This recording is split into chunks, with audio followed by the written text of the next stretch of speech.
अहद की रोशनी। अथास खुदा के वादों को समझने की ख्वाहिश में अपनी बाइबल को सीने से लगाकर पकड़े हुए था।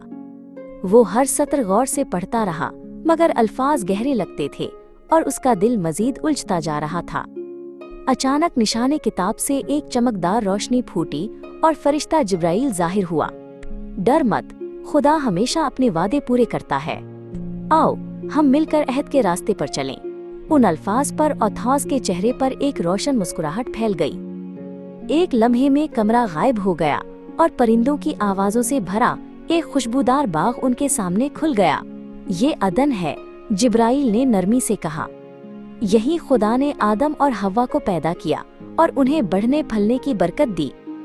खुदा ने उन्हें नेकी और बदी के इल्म के दरख्त का फल न खाने का हुक्म दिया। इस फर्माबरदारी के अंदर जिंदगी और बेशुमार बरकत थी। चमकता हुआ बाग आहिस्ता आहिस्ता मांद पड़ गया और सरमई साए छा गए। जब आदम और हव्वा ने खुदा की नाफरमानी की तो गुनाह दुनिया में दाखिल हुआ। जिब्राइल ने धीरे से कहा।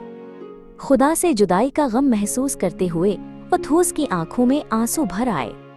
फिर भी खुदा ने वादा किया कि एक नस्ल सांप के सर को कुचल देगी।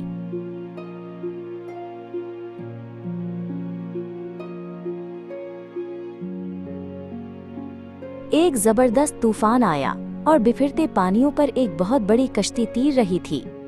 ये नूह की कश्ती है, जिब्राइल ने वजाहत की। खुदा ने गुनाह का इंसाफ किया, मगर ईमान के बाइस एक खानदान को बचाया। जब सैलाब खत्म हुआ तो आसमान पर एक कौसे कज़ह चमकी। ये खुदा के आहद और रहमत की निशानी थी।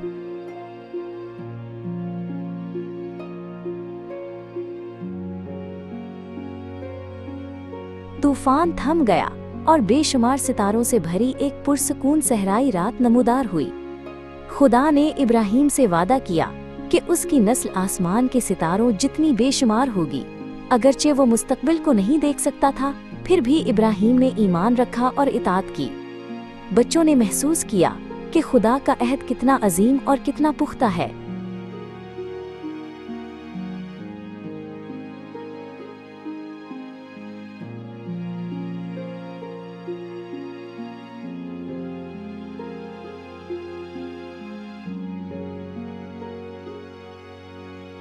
मंजर बदलकर गरज और बादलों में लिपटे एक अजीम पहाड़ का हो गया। ये कोहे सीना है जहां खुदा ने मौसीज को 10 अहकाम दिए। जिब्राइल ने कहा। शरीयत ने खुदा की कौम को दिखाया कि पाकीज़गी और मोहब्बत में कैसे जीना है। ये बोझ नहीं था, बल्कि जिंदगी की तरफ ले जाने वाला तोहफा था।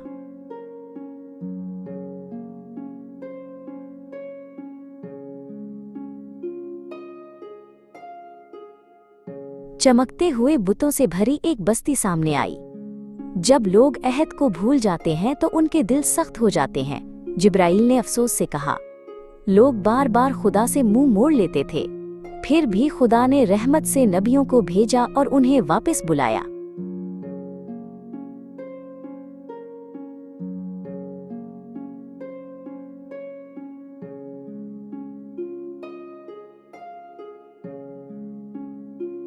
अंधेरी बस्ती मिट गई और एक छोटे टीले पर सलीब खड़ी थी। उसके पास एक नर में दिल बरहा था। खुदा ने अपने बेटे यस्सु को हमारे गुनाहों को उठाने वाले बरे के तौर पर भेजा। जिब्राइल ने कहा। उसके खून के वसीला से एक नया अहद कायम हुआ।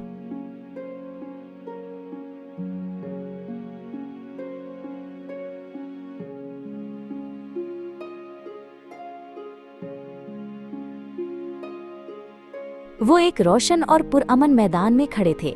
सबसे बड़ा हुक्म मोहब्बत है, जिब्राइल ने कहा। खुदा से मोहब्बत करो और अपने पड़ोसी से मोहब्बत करो। अथोस ने सर हिलाया और उसका दिल गर्मी से भर गया। मैं भी यस्सु की तरह मोहब्बत के साथ जीना चाहता हूँ, उसने कहा।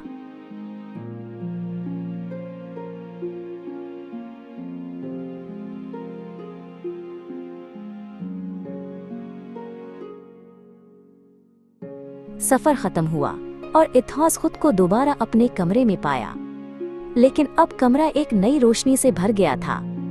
आओ कलाम, दुआ और एक दूसरे की मदद के जरिए खुदा की मोहब्बत को जाएं, उसने कहा। اس کے بہن بھائیوں نے ہاتھوں میں ہاتھ ڈالے اور خوشی سے مسکرائے۔ وہ سب جانتے تھے کہ محبت عمل کے ذریعے بڑھتی ہے۔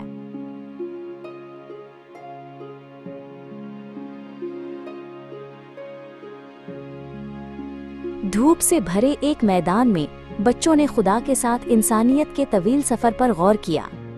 اگرچہ لوگوں نے گناہ اور بت پرستی سے بار بار عہد توڑا، خدا نے کبھی ہار نہیں مانی۔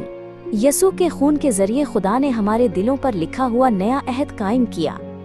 اے خداوند، ہماری مدد کر کہ ہم تجھے عہد کے وفادار خدا کے طور پر یاد رکھیں اور آج محبت میں زندگی گزاریں۔ آمین۔